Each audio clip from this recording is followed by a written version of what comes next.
Assalamualaikum warahmatullahi wabarakatuh.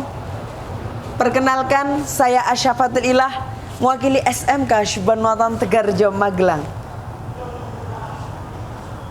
Bismillahirrahmanirrahim. Alhamdulillahirabbil alamin wa bihi nasta'in wa ala umuri dunya waddin.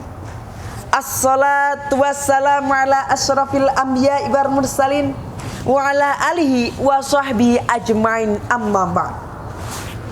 Yang saya hormati Dewan Juri yang adil dan bijaksana, yang saya cintai dan yang saya banggakan, seluruh peserta Lomba MAPSI tahun 2020 dari ujung timur Merauke sampai ujung barat Sabang.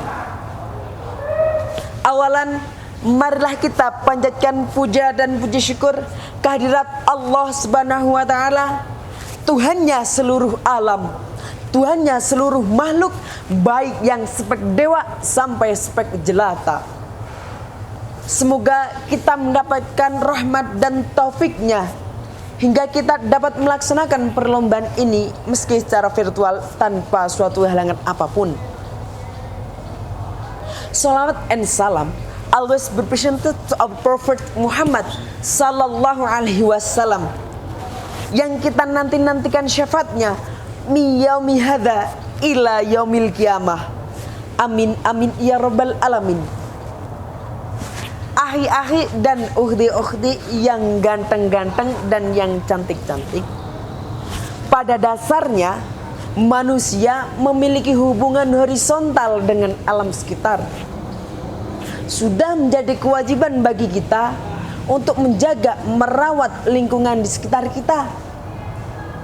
Nabiullah Muhammad sallallahu alaihi wasallam datang ke muka bumi ini 1400 silam dengan membawa budaya menjaga kebersihan dan menjaga lingkungan sekitar kita.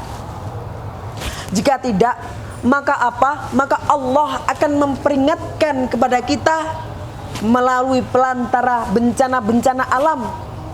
Seperti firman Allah dalam Al-Quran surat Ar-Rum ayat 41.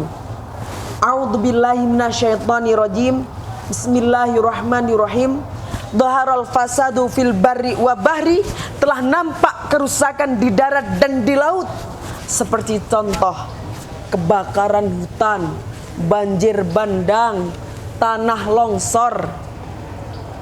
Itu semua tidak lain tidak salah bima kasabat aidin nas, ulah tangan manusia yang gratel, tangan manusia yang celudak, tangan manusia yang deridik.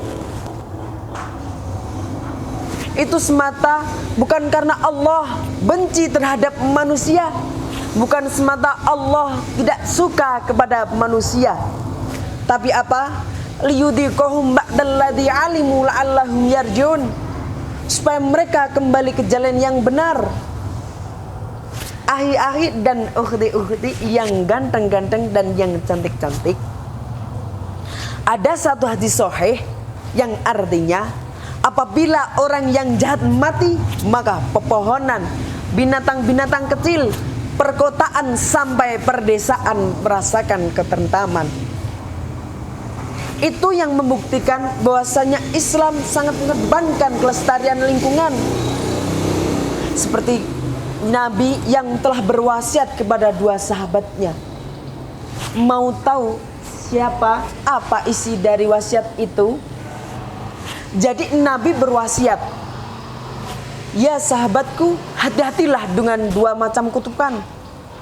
Sahabat bingung plus heran, dua macam kutukan apa itu ya Rasul? Rasul menjawab, janganlah kau membuang kotoran di jalan atau di tempat umum. Lalu yang kedua, Nabi menyuruh umatnya untuk tidak menoreh atau memotong pohon. Nabi juga menyuruh umatnya, umat muslim, untuk menanam pohon meski sampai akhir kiamat. Ahi-ahi dan ukhti-ukhti yang ganteng-ganteng dan yang cantik-cantik, ada satu hadis sahih yang mengatakan betapa besarnya dosa jika kita menebang pohon. Rasul bersabda, Apabila orang yang menebang atau memotong pohon bidara, maka Allah akan mencelupkan kepalanya ke dalam neraka. Sallu ala Nabi Muhammad sallallahu alaihi. Ya, ahi-ahi dan ukhti-ukhti masih fokus kan? Jadi dari hadis tadi saya teringat salah satu cerita. Mau tahu apa ceritanya? Yaitu cerita tentang waliullah, beliau Sunan Bonang. Pada saat itu Sunan Bonang jalan ke tengah hutan Jatiwangi sambil membawa tongkat yang berkilau. Lalu bertemulah Sunan Bonang dengan Raden Said. Tahu siapa Raden Said? Raden Said adalah Sunan Kalijaga yang pada waktu itu Raden Said belum mendapatkan hidayah dari Allah. Lalu singkat cerita, Sunan Bonang berjalan di tengah hutan. Raden Said melihat, langsung merebut tongkat milik Sunan Bonang. Sunan Bonang terjatuh ke dalam tanah.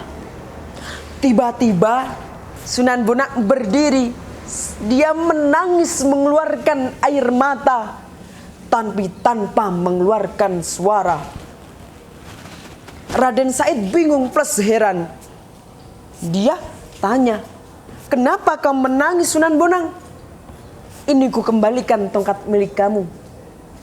Sunan Bonang menjawab, aku menangis bukan karena tongkat yang telah kau rebut, tapi lihatlah ini rumput yang telah kucabut dahannya pada saat aku terjatuh tadi. Jika rumput ini digunakan untuk pakan ternak atau semacamnya, tak apa. Tapi ini untuk kesia-siaan. Sungguh betapa besar sekali iman dari Sunan Bonang. Dan dapat dilihat hanya dengan memotong dahan rumput, dosanya besar gitu sampai Sunan Bonang menangis.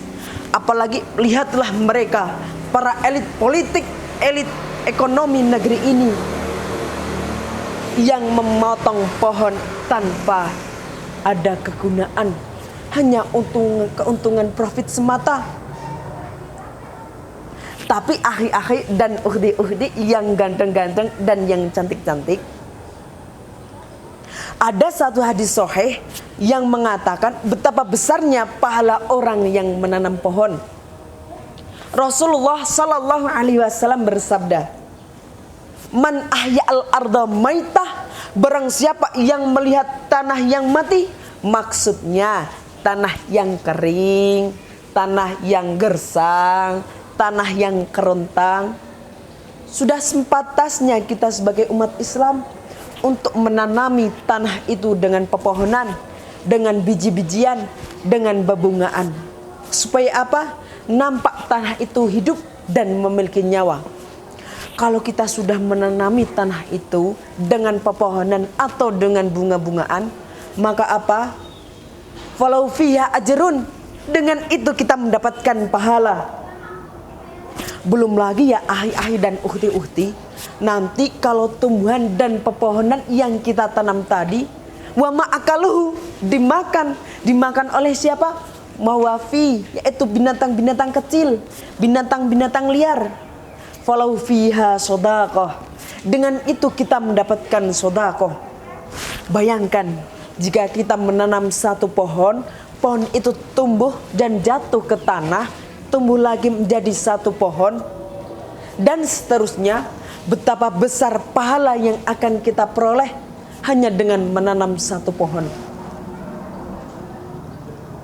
Dalam Muktamar NU di Cipasung, Tasikmalaya pada tahun 1992, para ulama NU berfatwa, barang siapa yang merusak lingkungan maka hukumnya haram. Itu bukan semata para ulama mengambil dalil, mengambil keputusan tanpa dalil, tapi para ulama mengambil keputusan dengan berdasarkan Al-Quran, yaitu surat Al-A'raf ayat 56. Ahi-ahi dan ukhti-ukhti yang ganteng-ganteng dan yang taman-taman, semoga yang belum dapat jodoh, saya doakan dapat jodoh. Yang mantannya hilang, semoga dapat ganti dari mantan lain. Buya Said pernah berkata, agama tak bisa berdiri di ruang tanpa hampa, tanah tanpa air. Kehilangan tanah dan air berarti kehilangan agama dan sejarah. Dapat dilihat dari perkataan Buya Said tadi, kita sebagai umat Islam yang berada di Indonesia, yang mencintai tanah air Indonesia, sudah sepantasnya untuk menjaga kelestarian lingkungan kita, salah satunya dengan menanam pohon. Apalagi sekarang ya ahi-ahi dan uhti-uhti, yang sedang mewabahnya virus pandemi COVID-19 atau COVID-19 yang sedang melanda dunia, khususnya Indonesia. Marilah kita putuskan mata rantai penyebaran COVID-19 dengan selalu menggunakan masker dan lain sebagainya. Dan saya singkat dari pidato sampai sekarang tadi, yaitu dengan 3M, merawat, memelihara, dan membujuk. Maksudnya membujuk itu membujuk supaya tinggi dan tumbuh. This is planet, this earth, this air, and this is water. So, save the earth and earth will save us. Jagalah bumi, maka bumi akan menjagamu. Sekian dari saya, kurang lebihnya saya mohon maaf. Wassalamualaikum warahmatullahi wabarakatuh.